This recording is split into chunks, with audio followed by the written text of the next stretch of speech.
রাস্তায় পড়ছে চামড়া, হাহাকার ব্যবসায়ীদের। রপ্তানি কম ও ব্যাংক ঋণ না পাওয়ায় অর্থ সংকট চরমে, সুষ্ঠু লেনদেন কাঠামোর তাগিদ।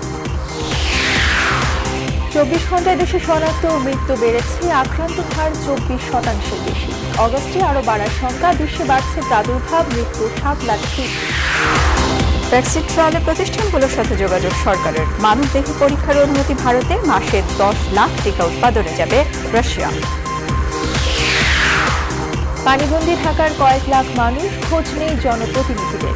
31 জেলায় বন্যার পানিতে দুর্ভোগ, ক্ষতিগ্রস্ত 11 লাখেরও বেশি পরিবার। করোনা মহামারীতেও থামেনি দেশের প্রথম পারমাণবিক বিদ্যুৎ প্রকল্পের কাজ। নির্দিষ্ট সময়ে শেষ করতে 12,000 কর্মী নিবেদিত। জম্মু কাশ্মীরের বিশেষ মর্যাদা বাতিলের 1 বছর পূর্ণকাল, নাশকতা এড়াতে কারফিউ জারি। কালো দিবস পালনের প্রস্তুতি, বিচ্ছিন্নতা বাতিলের। এবং বিশ্বকাপ বাছাইয়ে 4 ম্যাচ সামনে রেখে শুরু হচ্ছে জাতীয় ফুটবল দলের অনুশীলন ক্যাম্প।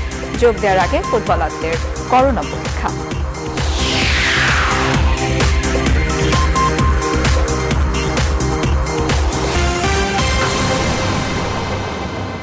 স্বাগত সন্ধ্যার সংবাদে আপনাদের সঙ্গে আছি আমরা দুজন, আমি তাসনিমে জান্নাত অর্থী এবং আমি সানজিদা ইসলাম। শিরোনাম দেখছিলেন, এবারে পুরো খবর। রাস্তায় পচে যাচ্ছে পশুর চামড়া, দাম পাচ্ছে না মৌসুমী ব্যবসায়ীরা। অভিযোগের আঙুল ট্যানারি মালিকদের ওপর। চামড়া শিল্প এই করুণ অবস্থার পেছনে রপ্তানি কমে যাওয়া, ব্যাংক ঋণ না পাওয়ায় অর্থ সংকটের কথা বলছে চামড়া খাতের সাথে সম্পৃক্ত অংশীজনেরা। বর্তমান বাস্তবতায় চামড়া রপ্তানির ক্ষেত্রে লেনদেনকে সুষ্ঠু কাঠামোয় আনার তাগিদ সিপিডির। আলী তালুকদারের প্রতিবেদন। কোরবানি পশুর চামড়া নিয়ে মৌসুমী ব্যবসায়ীদের মাঝে দাম নিয়ে হতাশা। কয়েক বছর ধরেই চামড়ার দরপতনে রাজধানীর লালবাগের পোস্তা থেকে চট্টগ্রামের বিভিন্ন স্থানে দেখা গেছে চামড়া নষ্ট করতে, এমনকি রাস্তায় ফেলে রাখা হয়েছে পচে যাওয়া চামড়া। সরকারের দেওয়া নির্ধারিত মূল্যে চামড়া কিনেও মৌসুমী ব্যবসায়ীরা বিপাকে। বলছে কাঁচা চামড়া প্রক্রিয়াজাতকরণে বেড়েছে খরচ।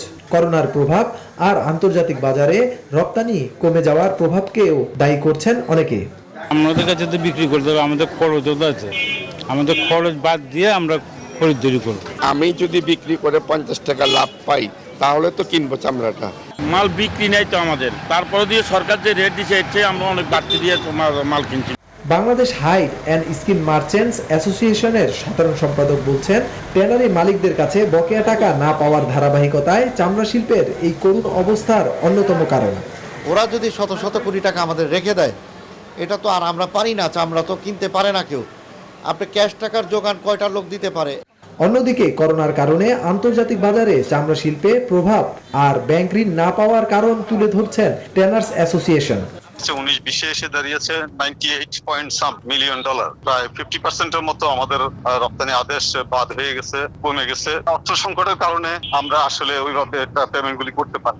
গবেষণা সংস্থা সিপিডি বলছেন, কাঁচা চামড়া কেনা থেকে রপ্তানি পর্যন্ত লেনদেনের সুষ্ঠু কাঠামোই করুণ এই অবস্থা থেকে মুক্তি দিতে পারে। আমাদের প্রথমত যেটি প্রয়োজন, এই লেনদেন কাঠামোটিকে সুষ্ঠু একটি স্বচ্ছ কাঠামোর ভিতরে নিয়ে আসা দরকার। চামড়া শিল্পের পরিসর বাড়াতে আন্তর্জাতিকভাবে আমদানিকারক প্রতিষ্ঠানগুলোর সাথে সরকারের যোগাযোগ বাড়ানোর কথা বলছেন চামড়া খাতের সাথে সংশ্লিষ্টরা। আলী তালুকদার, নিউজ 24, ঢাকা। করোনায় দেশে আরও 50 জনের মৃত্যু হয়েছে। এতে মোট প্রাণহানি দাঁড়ালো 3,234 জনে, আর একদিনে 7,712টি নমুনা পরীক্ষায় শনাক্ত হয়েছে 1,918 জন। মোট আক্রান্তের সংখ্যা বেড়ে দাঁড়িয়েছে 2,44,020 জনে। মঙ্গলবার দুপুরে স্বাস্থ্য অধিদপ্তরের নিয়মিত অনলাইন ব্রিফিংয়ে এসব তথ্য জানানো হয়। নমুনা পরীক্ষা হয়েছে, তাতে শনাক্ত হয়েছে 1,918 জন। 24 ঘন্টা শনাক্তের হার 24.87%। সুস্থ হয়েছেন 1,955 জন। মৃত্যুবরণ করেছেন কোভিড-19 আক্রান্ত হয়ে 50 জন। এ পর্যন্ত মৃত্যুবরণ 3,234 জন। দেশে গেল কয়েকদিনে করোনা পরীক্ষার সংখ্যা কমে গেছে, কিন্তু করোনা পরীক্ষার বিপরীতে শনাক্ত হার বেড়েছে। জনস্বাস্থ্যবিদরা বলছেন, গেল ঈদের মতো এবারে ঈদের পরেও আবার রোগীর সংখ্যা বাড়বে। আগস্টের মাঝামাঝি আরও বাড়তে পারে করোনা আক্রান্তের সংখ্যা। এজন্য টেস্টের সংখ্যা বাড়ানোর তাগিদ দিচ্ছেন জনস্বাস্থ্যবিদরা। আরও জানাচ্ছেন হাসান পারভেজ। সাধারণত করোনা ভাইরাসে আক্রান্ত হওয়ার 2 সপ্তাহের ভেতরে লক্ষণ উপসর্গ প্রকাশ পায়। এবারে ঈদের সময় ঢাকা থেকে মানুষের গ্রামে যাওয়া, স্বাস্থ্যবিধি না মেনে পশুর হাটে যাওয়া ও কোরবানিও দিয়েছে মানুষ। একই সঙ্গে স্বাস্থ্যবিধি না মেনেই ঈদে ঘোরাঘুরি করছে। এসব কারণে ঈদের 15 দিন পর করোনা রোগীর সংখ্যা বেড়ে যাবে বলে মনে করছেন বিশেষজ্ঞরা।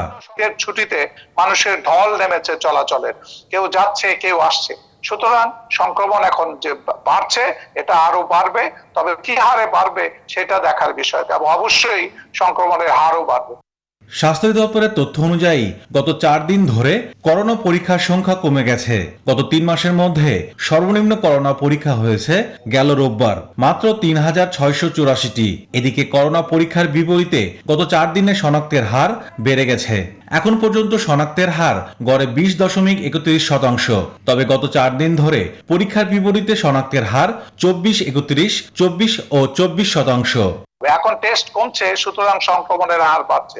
তার মানেটা হলো যে সংক্রমণের হার কখনো কমেনি, এখনো বাড়তির দিকে আছে। তার মানে আমরা পিকে পৌঁছাইনি, এবং পিকে এখনো কবে পৌঁছাবো সেটাও আমাদের এখনো অনিশ্চিত। টেস্টের বিষয়গুলো, কঠিন কতগুলো ধাপ পার হতে হয় সেগুলো তুলে দেওয়া দরকার, নাহলে এটা মানুষকে টেস্ট করতে অনাগ্রহী করে তুলছে। মানুষকে টেস্ট করতে আগ্রহী করতে হবে। আগামী 2 সপ্তাহ পর যেন সংক্রমণ বেড়ে না যায় সেজন্য এখন থেকে পরীক্ষার সংখ্যা বাড়াতে ও আইসোলেশনের উপর জোর দিচ্ছেন জনস্বাস্থ্যবিদরা। টেস্টের সংখ্যা বাড়াতে হবে, টেস্টের আওতা বাড়াতে হবে, এবং অন্য ধরনের টেস্ট গুলিও করতে হবে। সংক্রমণটা যদি আমরা এখন থেকেই নিয়ন্ত্রণ করতে পারি, তাহলে কিন্তু যে ঈদের 2 সপ্তাহ পরে ব্যাপকভাবে সংক্রমণ প্রকাশিত হওয়ার যে আশঙ্কা, সেটা কিন্তু অনেকটা নিয়ন্ত্রণ করতে পারবো। এদিকে দেশে গত 2 দিনের তুলনায় 4 আগস্ট আবারও বেড়েছে দৈনিক মৃত্যু ও শনাক্তের সংখ্যা। হাসান পারভেজ, নিউজ 24, ঢাকা। করোনা ভাইরাসে গোটা বিশ্বে গেল 24 ঘন্টায় আরও প্রায় 2 লাখ মানুষ আক্রান্ত হয়েছে। প্রাণহানি 4,300-ও বেশি। এখন পর্যন্ত মোট সংক্রমণ 1,84,00,000-এর বেশি, আর মোট প্রাণহানি ছাড়িয়েছে 6,98,000। যুক্তরাষ্ট্রে কিছুটা কমেছে সংক্রমণ এবং মৃত্যু, ব্রাজিলের অবস্থাও উন্নতির দিকে। তবে করোনায় বিপর্যস্ত ভারতে সোমবার সংক্রমণ ছাড়িয়েছে 1,2,00,000। গেল 24 ঘন্টায় বিশ্বের সবচেয়ে বেশি মৃত্যু হয়েছে এশিয়ার এই দেশটিতে, 810 জন। গার্ডিয়ানের এক প্রতিবেদনে বলা হয়েছে, মহামারীর সবচেয়ে ভয়াবহ মাস ছিল জুলাই, কারণ এই মাসে 80 লাখের বেশি মানুষ কোভিড-19 আক্রান্ত হয়েছে। বিশ্ব স্বাস্থ্য সংস্থা সতর্ক করে বলেছে, ভয়াবহ সংক্রমক করোনা মোকাবেলায় সহজ এবং জাদুকরী কোনো সমাধান নেই এই মুহূর্তে, এমনকি এর সমাধান কখনো নাও মিলতে পারে।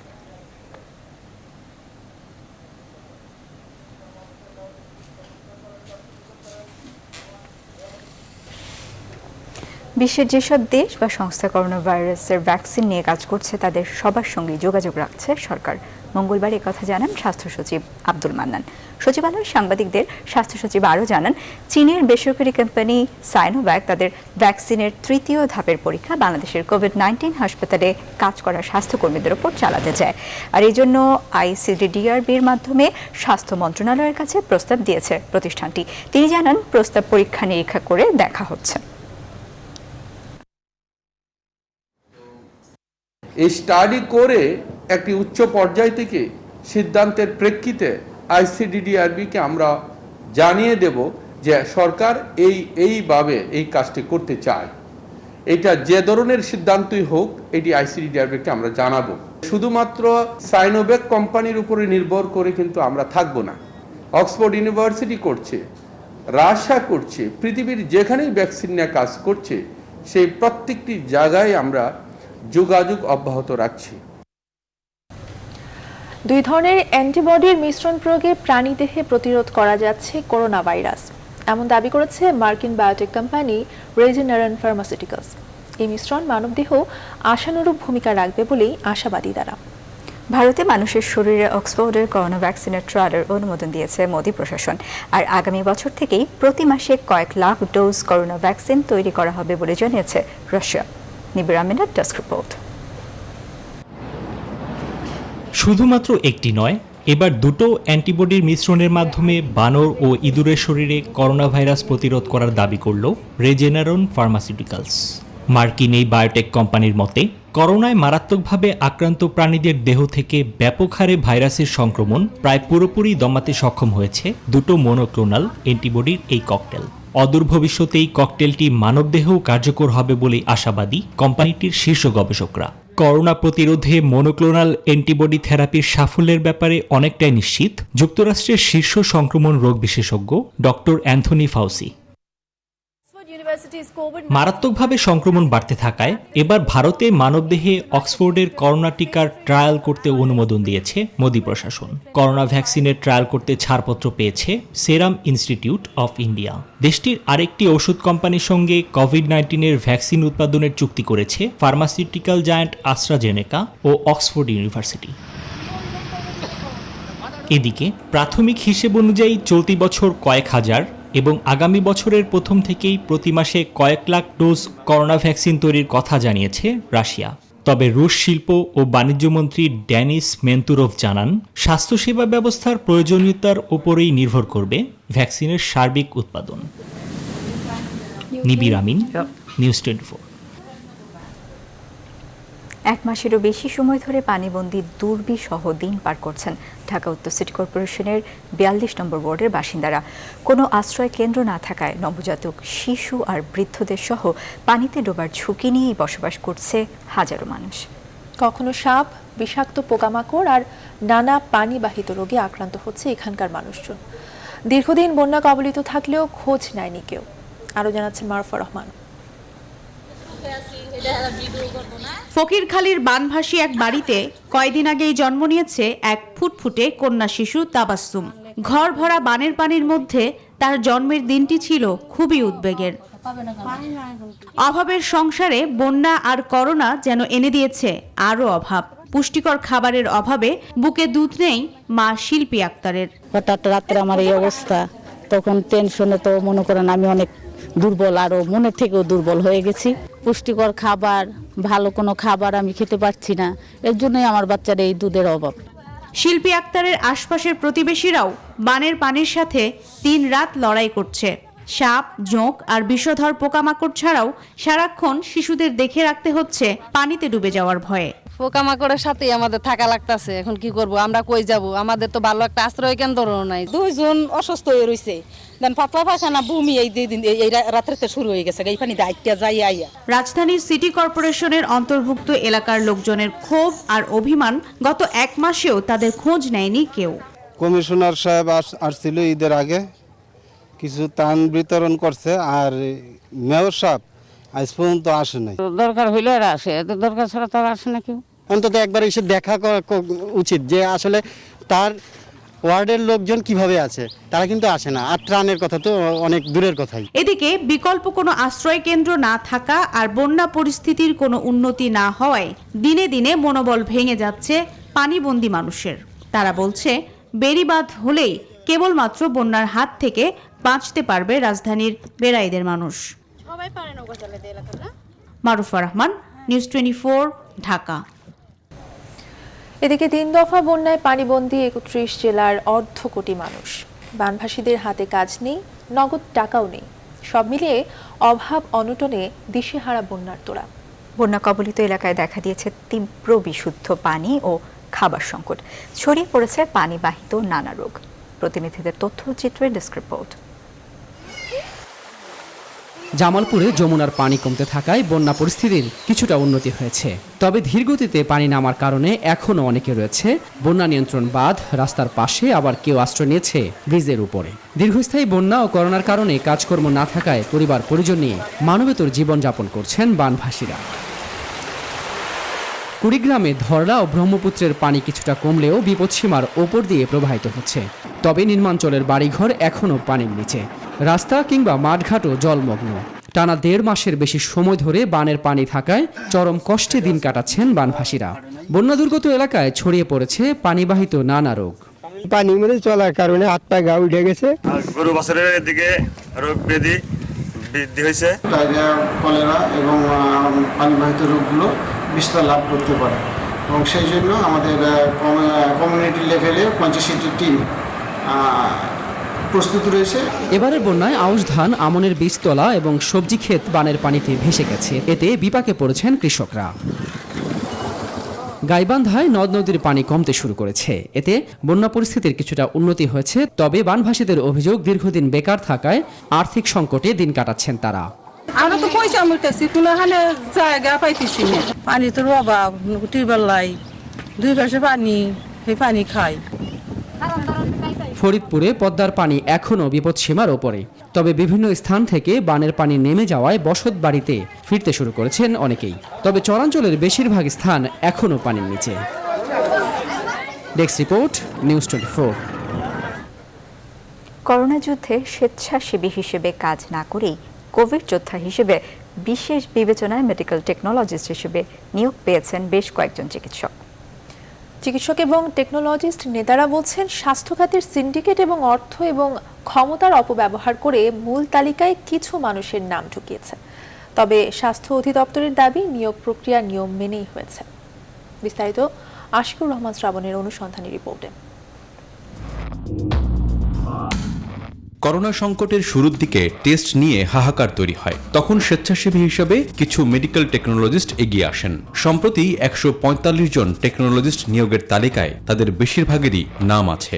যারা হলো যে স্বেচ্ছাসেবী হিসেবে এতদিন কাজ করে আসছিল, তাদেরকে প্রধানমন্ত্রী বিশেষ বিবেচনায় রাষ্ট্রপতি প্রমর্জনাতে তাদেরকে নিয়োগ দেওয়া হয়েছে আমাদের ল্যাবগুলোতে, যাতে আরো ভালোভাবে কাজটা করা যায়। কিন্তু তালিকায় বেশ কয়েকজনকে পাওয়া গেছে যারা স্বেচ্ছাসেবী হিসেবে কাজ না করেই করোনা যোদ্ধা হিসেবে অগ্রাধিকার পেয়েছেন। যাদের একজন ইশরাত জাহান, তিনি এনটিপি প্রকল্পে কাজ করতেন বলা হয়েছে। কিন্তু প্রকল্পের নথিতে দেখা যায় 27 মে তারিখে তিনি এই প্রকল্প থেকে নিয়োগপত্র পান, কিন্তু যোগদান করেননি। তবুও 3 জুনের স্বাস্থ্য অধিদপ্তর থেকে মন্ত্রণালয়ে পাঠানো তালিকায় তার নাম আছে। বর্তমান কর্মস্থল চট্টগ্রাম মেডিকেল কলেজ হাসপাতাল। আরেকজন মাসুমা খাতুন, তিনিও 27 মে নিয়োগ পান এনটিপি প্রকল্পে। যোগ দেন 6 জুন। করোনাকালীন সময়ে ওই যে এনটিপি থেকে আমি নারায়ণগঞ্জের পোস্টিং হয়েছে আমার। পরে আবার যখন স্থায়ী হয় তখন আমার পোস্টিং নীলফামারীতে দিছে, আমার নিজ জেলায়। নারায়ণগঞ্জে কত তারিখ থেকে কাজ করতেন আপা আপনি? ওই যবে অর্ডার দিছে তখনই জয়েন করছি। অর্ডারটা কবে হয়েছে আপা? ডেটটা মনে করতে পারবেন? আমার ঠিক মনে নেই। এর আগে টেকনোলজিস্ট নিয়োগ প্রক্রিয়ার প্রথম পর্যায়ে অর্থ লেনদেনের একটি ফোনালাপ ফাঁস হয় মূলধারার গণমাধ্যমে। কিভাবে টাকাটা কিভাবে যদি তুমি কনফার্ম থাকো, এটা দেওয়ার ইচ্ছা থাকে, সবাই যেভাবে দেয় তুমি এভাবে দিবে। এখন এরা আসলে 10 লাখ 15 লাখ টাকা দিয়ে চাকরি নিতে, এরা হলো মেইন হলো যে কনফার্ম, তাইলে আমরা টাকা দিতে বসছি। মানে এরা কত হলো টাকা কোনো ফ্যাক্টর না, এদের চাকরি হলো মেইন। চিকিৎসক ও টেকনোলজিস্ট নেতারা অভিযোগ করছেন, নিয়োগের সময় সদ্য বিদায়ী মহাপরিচালক দায়িত্বে ছিলেন। হয়তো স্বাস্থ্য খাতের পুরনো সিন্ডিকেট সেখানে সক্রিয় ছিল। অনেকে স্বেচ্ছাসেবী হিসেবে কাজ করে নাই, তাদেরও নাম আছে। এটা খুবই দুঃখজনক। যারা এই বিতর্কিত কাজটা করে এই সরকারের উদ্যোগটাকে ইমেজ ক্ষুণ্ণ করেছে, আমি মনে করি তাদেরকে তদন্ত করে বের করে শাস্তির আওতায় আনা উচিত। অস্বচ্ছ প্রক্রিয়ার পিছনে যারা আছে, আমরা সেই ব্যাপারে খুবই অসন্তুষ্ট। বর্তমানে দেশে ডিগ্রিধারী বেকার মেডিকেল টেকনোলজিস্টদের সংখ্যা প্রায় 20,000। আশিকুর রহমান শ্রাবণ, নিউজ 24, ঢাকা। জনগণকে সঙ্গে নিয়ে ঐক্যের মাধ্যমে গণতন্ত্রকে ফিরিয়ে আনা সম্ভব বলে মনে করেন বিএনপি মহাসচিব মির্জা ফখরুল ইসলাম আলমগীর। মঙ্গলবার ভার্চুয়াল মাধ্যমে অনুষ্ঠিত এক স্মরণ সভায় নেতাকর্মীদের উদ্দেশ্যে তিনি এই মন্তব্য করেন। করোনায় আক্রান্ত হয়ে সম্প্রতি মৃত্যুবরণ করা স্বেচ্ছাসেবক দল সাধারণ সম্পাদক শফিউল বারী বাবু এবং দলের সাংগঠনিক সম্পাদক আব্দুল আওয়ালের স্মরণে এই সভার আয়োজন করা হয়। জনগণকে সামনে নিয়ে, সাথে নিয়ে ঐক্যবদ্ধভাবে সকলের মধ্যে ঐক্য সৃষ্টি করে আমাদেরকে পরিবর্তন আনতে হবে, দেশে গণতন্ত্রকে ফিরিয়ে আনতে হবে। এবং বাবু এবং আওয়াল খানের যে চলে যাওয়ার যে ত্যাগ, সেই ত্যাগের মূল্যায়ন আমরা তখনই করতে পারবো যদি সেই সংগ্রামে, সেই লড়াইয়ে আমরা সবাই সক্রিয়ভাবে অংশ হয়ে এই ভয়ঙ্কর ফ্যাসিবাদকে আমরা পরাজিত করতে পারি।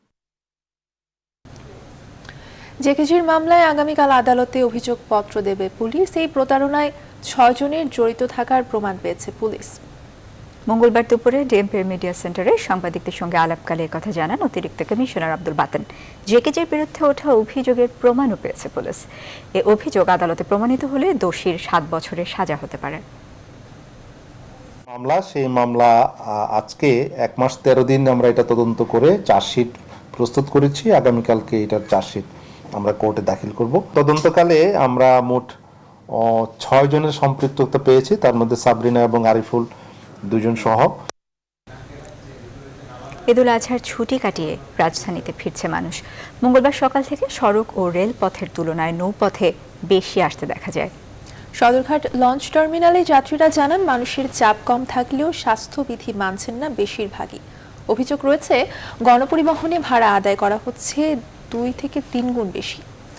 বিস্তারিত দেখুন হাবিবুল ইসলাম হাবিবের রিপোর্টে। সকাল থেকে সদরঘাট লঞ্চ টার্মিনালে চিরচেনা দৃশ্য। দক্ষিণাঞ্চল থেকে আসা মানুষের পদচারণায় কর্মব্যস্ত হয়ে উঠেছে এসব এলাকা। তবে ঈদ শেষে ঢাকায় এসেই যেন ভোগান্তি শুরু এসব মানুষের। গণপরিবহনগুলো 2-3 গুণ বেশি ভাড়া কষছে বলে অভিযোগ তাদের। মহামারী করোনার ঝুঁকি নিয়েও জীবন জীবিকার তাগিদে ফেরা এসব মানুষ জানান নৌযানগুলোতে স্বাস্থ্য সুরক্ষার কোনো বালাই নেই। মিরপুর 14 নম্বর যাব, যেখানে ভাড়া 400 টাকা, সে জায়গায় ভাড়া চাচ্ছে 800 টাকা, তাও পাইতেছি না কোনো গাড়ি ঘোড়া। যাতায়াতের যে সমস্যা, কোনো গাড়ি পাওয়া যাচ্ছে না, 1 টাকার ভাড়া 3 টাকা। কোভিড-19 যেগুলোকে মানুষদের সতর্কতা, লঞ্চে এগুলো কোনো নিয়ম মানে না। এদিকে সকাল থেকে দেশের বিভিন্ন অঞ্চল থেকে যাত্রী বোঝাই ট্রেন আসতে থাকে কমলাপুর স্টেশনে। ট্রেনের যাত্রা স্বস্তির হলেও মহামারীর কারণে ঈদ যাত্রা যেন অপূর্ণ থেকে গেছে বলে জানান অনেকে। আসলে ওইভাবে আত্মীয় স্বজনের বাসা যাইতে পারি নাই, বাসাতে বাবা মা আত্মীয় স্বজন যারা ছিল তাদেরকে সময় দিয়েছে। এবারে ঈদ ভাই ভালো কাটছে, গেছি সুন্দর মতো, ডবল সিট নিয়ে গেছিলাম, আসছি আবার ডবল সিট নিয়ে। আর বেলা বাড়ার সঙ্গে সঙ্গে মানুষের চাপ বাড়তে থাকে রাজধানীর সড়কগুলোতে। করোনা আবার এইদিকে হচ্ছে আমাদের টাঙ্গাইলে বন্যার কারণে একটু অন্য পরিস্থিতিতে ভিন্ন রকম ভাবে ঈদ কাটিয়ে আবার ঢাকায় ফেরা হলো। একটু ভয় ছিল, মানে সামাজিক দূরত্ব রেখে ঈদ করতে হয়েছে। চলতি সপ্তাহে ঢাকা ফেরা মানুষের চাপ স্বাভাবিক থাকলেও আগামী সপ্তাহের শুরু থেকে রাজধানী ফিরে পাবে চিরচেনা দৃশ্য, এমনটা মনে করছেন সংশ্লিষ্টরা। হাবিবুল ইসলাম হাবিব, নিউজ 24, ঢাকা। সকাল থেকেই মেঘ ছিল আকাশে, থেমে থেমে বৃষ্টিও নামে, তবে বেলা 11টার পর চারপাশ অন্ধকার করে যেন বৃষ্টির ঢল নামে। প্রচণ্ড গরমের মধ্যে মঙ্গলবার সকালের বৃষ্টি ক্ষণিকের জন্য হলেও স্বস্তি এনেছে। তবে আবহাওয়া অফিস বলছে এতেও গরম কমবে না বলে মনে করছে তারা। আবহাওয়া অধিদপ্তরের সর্বশেষ পূর্বাভাসে বলা হয়, বরিশাল ও চট্টগ্রাম বিভাগের অনেক জায়গায় এবং রাজশাহী, রংপুর, ঢাকা ও ময়মনসিংহ সহ কিছু কিছু জায়গায় দমকা হাওয়া সহ হালকা ও মাঝারি বৃষ্টিপাত অথবা বজ্র সহ বৃষ্টি হতে পারে। সেই সঙ্গে দেশের বেশ কিছু জায়গায় ভারী বর্ষণের সম্ভাবনার কথা বলা হয়। এছাড়া সারা দেশে দিন ও রাতের তাপমাত্রা অপরিবর্তিত থাকবে। মঙ্গলবার সকাল থেকে রাজধানীর কিছু কিছু এলাকায় হালকা বৃষ্টি হলেও 11টার পর হঠাৎ চারপাশ কালো করে মেঘ জমে আকাশে শুরু হয় প্রবল বর্ষণ। সম্প্রতি শেষ হওয়া ঈদের আমেজ এখনও শেষ না হওয়ায় রাস্তাঘাট এখনও ফাঁকা।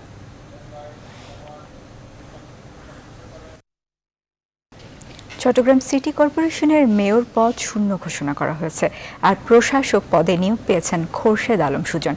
তিনি চট্টগ্রাম নগর আওয়ামী লীগের সহসভাপতি। স্থানীয় সরকার মন্ত্রী তাজুল ইসলাম এক ব্রিফিংয়ে আজ দুপুরে এ তথ্য জানান। হওয়ার পরে সিটি কর্পোরেশনের সঙ্গত কারণে নির্বাচন অনুষ্ঠিত হওয়ার কথা ছিল, কিন্তু করোনা ভাইরাসের এই দুর্যোগকালীন সময়ে নির্বাচন কমিশন বাধ্য হয়েছে নির্বাচনকে পোস্টপোন করতে। নিকট কালের ভিতরে নির্বাচন অনুষ্ঠিত না হওয়ার জন্য একটা সিদ্ধান্ত নির্বাচন কমিশন জানিয়েছে, তাই আইন অনুযায়ী সেখানে প্রশাসক নিয়োগ করা বাধ্যতামূলক। মোহাম্মদ খোরশেদ আলম সুজনকে চট্টগ্রাম সিটি কর্পোরেশনের প্রশাসক হিসেবে নিয়োগ দান করেছে। করোনা মহামারীতে থামেনি দেশের প্রথম এবং সবচেয়ে ব্যয়বহুল রূপপুর পারমাণবিক বিদ্যুৎ প্রকল্পের কাজ। নির্দিষ্ট সময়ে প্রকল্পের কাজ শেষ করতে দিনরাত পরিশ্রম করছে প্রকৌশলী সহ প্রায় 12,000 কর্মী। এমনকি রাশিয়াতেও এগিয়ে চলছে প্রকল্পটির প্রয়োজনীয় যন্ত্রপাতি তৈরির কাজ। এবছরের মধ্যে মূল যন্ত্রপাতি দেশে চলে আসবে বলে জানাচ্ছেন প্রকল্প সংশ্লিষ্টরা। রূপপুর প্রকল্প ঘুরে এসে বিস্তারিত জানাচ্ছেন হাসান পারভেজ, ক্যামেরায় ছিলেন বাঁধন এফরান। করোনা ভাইরাস মহামারীর কারণে দেশের বেশ কয়েকটি মেগা প্রকল্পের কাজ বাধাগ্রস্ত হয়েছে, কিন্তু 1 লক্ষাধিক কোটি টাকারও বেশি অর্থে নির্মাণাধীন রূপপুর পারমাণবিক বিদ্যুৎ কেন্দ্রের কাজ করোনায় এক মুহূর্তের জন্য বন্ধ হয়নি। স্বাস্থ্যবিধি মেনেই প্রায় 12,000 প্রকৌশলী ও শ্রমিক 3টি শিফটে কাজ করছেন। দৃশ্যমান এসব অবকাঠামো জানান দিচ্ছে এগিয়ে চলছে প্রকল্পের কাজ। করোনা মহামারীর মধ্যেও রূপপুর পারমাণবিক বিদ্যুৎ কেন্দ্রের প্রকল্পের কাজ পুরোদমে চলছে। আর পুরোদমে কাজ চলায় নির্দিষ্ট সময়ের মধ্যে শেষ হবে বলে মনে করছেন প্রকল্প সংশ্লিষ্টরা। সেটা বাংলাদেশের মাটিতে এই বাঙালি ছেলেরা রাত দিন খেটে তুলতে পারছে, এটা কিন্তু আমাদের জন্য আজকে অনেক বড় গর্বের। এই প্রজেক্টটা বাংলাদেশে আমি বলে আল্লাহ চাইতে যখন শেষ হবে তখন বাংলাদেশ কিন্তু একটা অন্য উচ্চতায় উঠে যাবে। আমি এইটুকু বলতেছি যে আমরা যেভাবে টাইম ফ্রেমগুলো তৈরি করেছিলাম ঠিক সেইভাবে আগাচ্ছে। রূপপুরের 2টি ইউনিটের জন্য 2টি রিঅ্যাক্টর বিল্ডিংয়ের কাজ শেষের দিকে। নিরাপত্তার জন্য কোর ক্যাচারও বসানো হয়েছে। এদিকে রাশিয়াতে বিদ্যুৎ কেন্দ্রের প্রথম ইউনিটের জন্য রিঅ্যাক্টর প্রেসার ভ্যাসেল এবং একটি স্টিম জেনারেটরের হাইড্রোলিক টেস্ট সফলভাবে সম্পন্ন হয়েছে।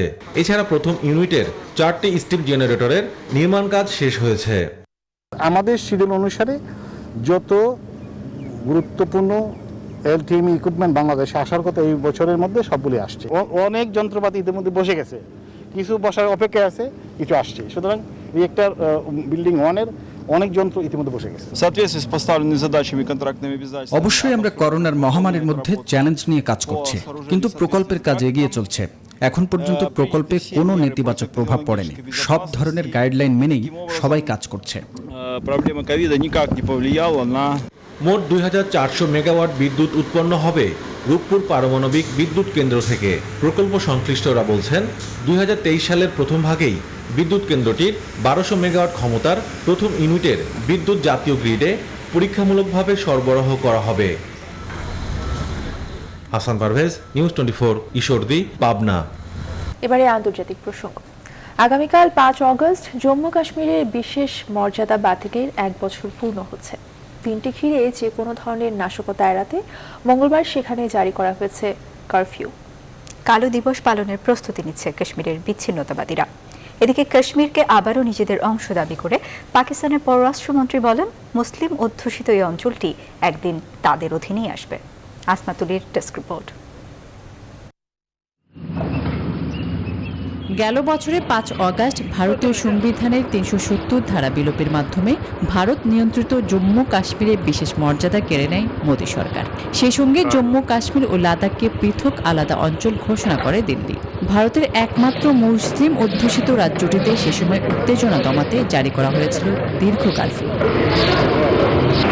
মঙ্গলবার এই ঘটনার 1 বছর পূর্তিকে সামনে রেখে আবারও জারি করা হলো কারফিউ। কর্তৃপক্ষ বলছে, বড় ধরনের সহিংস বিক্ষোভ ও জঙ্গি হামলার আশঙ্কায় অনাকাঙ্ক্ষিত পরিস্থিতি ঠেকাতে 4 ও 5 অগস্ট কাশ্মীর উপত্যকায় কারফিউ জারির নির্দেশ দেওয়া হয়েছে। জেলা কর্তৃপক্ষের দাবি, নতুন এই কারফিউ আদেশ করোনার বিধিনিষেধকে আরও কঠোর করবে। তবে চলমান মহামারীর এই পরিস্থিতিতে প্রয়োজনীয় পরিষেবার সংশ্লিষ্টদের ক্ষেত্রে এই নিষেধাজ্ঞা শিথিল থাকবে। এদিকে আবারও কাশ্মীরকে নিজেদের অংশ দাবি করে অঞ্চলটির বাসিন্দাদের মুক্ত করার অঙ্গীকার করেন পাকিস্তানের পররাষ্ট্রমন্ত্রী শাহ মাহমুদ কুরেশি। কাশ্মীরের মুসলিমদের পক্ষে আছে পাকিস্তান।